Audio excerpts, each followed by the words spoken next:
Welcome to easy steno. Dictation 5 second बाद start होगी।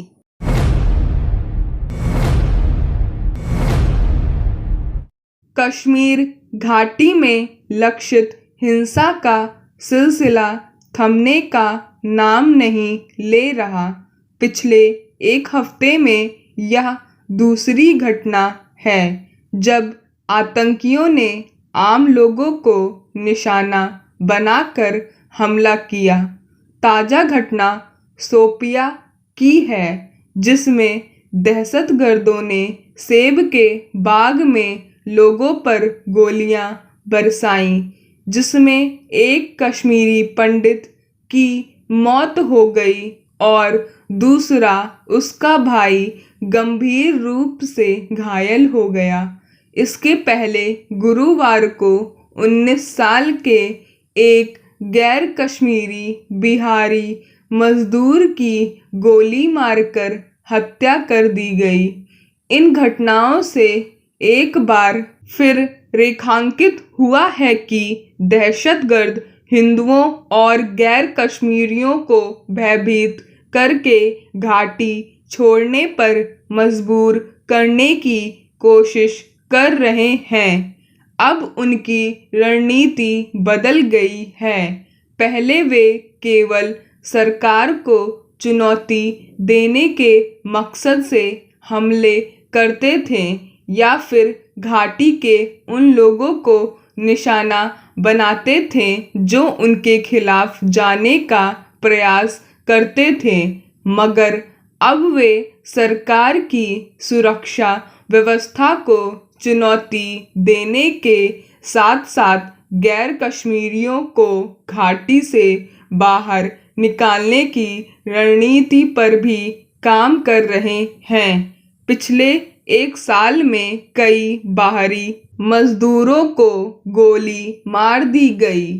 ये घटनाएं इसलिए भी सरकार के लिए चिंता का विषय होनी चाहिए कि दहशतगर्द एक तरह से उनके दावों और तैयारियों को खोखला साबित कर रहे हैं। जम्मू कश्मीर का विशेष राज्य का दर्जा समाप्त होने के बाद लंबे समय तक घाटी में कर्फ्यू लगा रहा। तमाम संचार माध्यम ठप रहे। सेना की तैनाती बढ़ा दी गई थी। आतंकियों के खिलाफ तलाशी अभियान तेज कर दिया गया था। उन्हें वित्तीय मदद पहुंचाने वालों के सलाखों के पीछे डाला गया। सीमा पार से उन्हें पहुंचने वाली इमदाद रुकी हुई थी। फिर सरकार दावा करती रही कि घाटी में अब आतंकी संगठनों की कमर टूट चुकी है, मगर हकीकत यह है कि इसके बावजूद वहां दहशतगर्द सक्रिय रहे। उनमें नौजवानों की भर्तियां चलती रहीं। यह तथ्य खुद सरकार ने बकायदा आंकड़ों के साथ स्वीकार किया। पिछले दिनों कश्मीरी पंडितों को लक्ष्य बनाकर हत्याओं का सिलसिला बढ़ा तो वहां रह रहे कश्मीरी पंडितों ने एकजुट होकर सरकार से मांग की कि उन्हें घाटी से सुरक्षित बाहर निकाला जाए।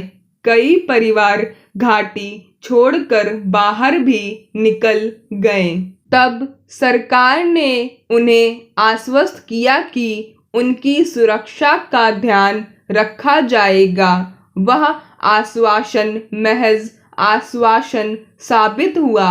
उसी का नतीजा है कि दहशतगर्द कश्मीरी पंडितों को निशाना बनाने से बाज नहीं आ रहे। इस वक्त जम्मू कश्मीर की शासन व्यवस्था केंद्र के हाथ में है। वह वहां बढ़ रही दहशतगर्दी का ठीकरा दूसरे के सिर फोड़कर अपनी जिम्मेदारी से पल्ला नहीं झाड़ सकती।